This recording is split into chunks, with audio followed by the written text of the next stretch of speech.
Prieš jūsų akis vienas seniausių mergelės Marijos ikonų. Krikščionybėje tai yra 6 amžiaus ikona, kuri yra išsaugota po gaisro vienoje iš bažnyčių. Ir čia yra kūdikis Jėzus, kuris laimina, ir mergelė Marija, kuri kreipia mūsų žvilgsnį į jį. Tai pagalvojau, kad ir mes turime tų ženklų, tų stebuklų, tų įvykių mūsų kasdienybėje, kurie mus kreipia link didesnio pasitikėjimo viešpačiu.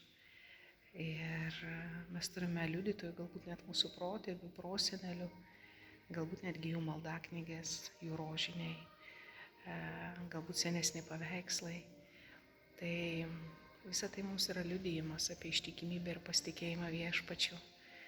Tai atnaujinkime jį ir saugokime tos simbolius, tos daiktus, kuriuos turime, nes jie mums liudija apie ilgą kelią mūsų protėvių.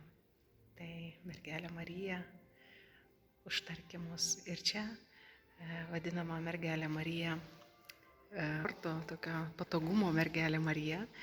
Ir čia siunčiu maldą, kas galbūt mokate itališkai ir galėsite ją pasimelsti ar išsiversti.